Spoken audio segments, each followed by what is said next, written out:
दोस्तों, जब भी कोई व्यक्ति पूजा साधना शुरू करता है तो भगवान उसकी परीक्षा अवश्य लेते हैं। अक्सर पूजा पाठ करने वाले लोगों को ये शिकायत रहती है कि हम इतनी पूजा पाठ करते हैं, फिर भी हमारे जीवन के इतने दुख और परेशानियां क्यों आती हैं।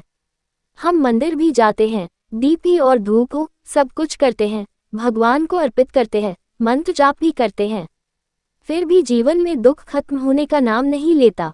भक्तों के दिमाग में यह बातें होती रहती है कि उन्हें केवल सुख मिलने के लिए उनकी परीक्षा है, उनकी सभी मनोकामना पूरी हो जाए। लेकिन ऐसा हमेशा नहीं होता है। कई बार भक्तों को साधकों के जीवन में एक ऐसे प्रश्न हमेशा आते हैं कि जो उन्हें पूरी तरह से तोड़ देते हैं। उस समय उनका विश्वास डगमगा जाता है। कुछ भक्त भगवान का नाम तक लेना छोड़ देते हैं और कुछ तो ऐसे होते हैं कि नासिक भी हो जाते हैं, क्योंकि वे उन परिस्थितियों को सहन नहीं कर पाते हैं। वे यह नहीं समझ पाते हैं कि उनके जीवन में ऐसा क्यों हो रहा है। दोस्तों, जब साधक और भक्त जन कहते हैं कि हमें परेशानियां लगातार आ रही हैं, दुख खत्म होने का नाम नहीं ले रहा है, तो ये समय होता है जब भगवान की परीक्षा अपनी चरम सीमा पर होती है। यह उस समय साधक पूरी तरह से टूट जाता है। आज का ये वीडियो है आपको उन संकेतों के बारे में बताने के लिए जिनसे आप जान पाए कि भगवान की परीक्षा चरम सीमा पर या अंत पड़ाव पर जिस पर आपको पार करना, और उस पड़ाव पर अधिकतर साधक हार मान लेते हैं, परीक्षा में फेल भी हो जाते हैं। लेकिन दोस्तों, यही वह समय है जब आपको हार नहीं मानना है। तो आइए जानते हैं उन संकेतों के बारे में।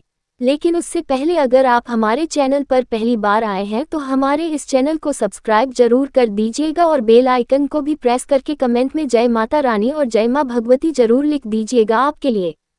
और आप अच्छी ऐसी वीडियो बनाने जा रही हूँ। मैं बिना देर किए आइए इस वीडियो में आगे बढ़ते हैं।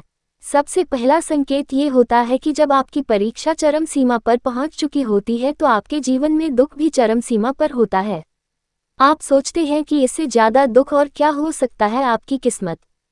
सबसे पहले और सबसे खराब ऐसा इसलिए होता है क्योंकि भगवान द्वारा ली गई परीक्षा का यह अंतिम पड़ाव होता है।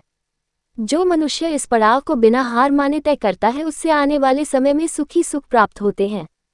भगवान की परीक्षा जब अपनी चरम सीमा पर होती है तो दूसरा संकेत ये होता है कि दोस्तों, जब भगवान अपनी परीक्षा लेते हैं तो आपका सब कुछ हरण कर लेते हैं। इसका मतलब है ये कि आपको राजा से रंग बना सकते हैं। जैसे ही यदि आपने नौकरी की तो वो छूट जाएगी। अगर आप बिजनेस कर रहे हैं तो आपका घाटा हो सकता है, मंदी भी आ सकती है, फिर आपकी सेहत भी खराब हो सकती है। बीमारियां आपके पूरे परिवार को, सदस्यों को घेर सकती है। ऐसे हालात आपको इस पैदा करते हैं, आपके सामने खड़ा कर देंगे कि आप ये सोचने पर विवश हो जाते हैं कि यह मेरे साथ ऐसा क्यों हो रहा है। इतनी पूजा साधना करता हूँ, मैं भगवान की इतना मानता हूँ, मैं फिर भी भगवान मेरे साथ इस प्रकार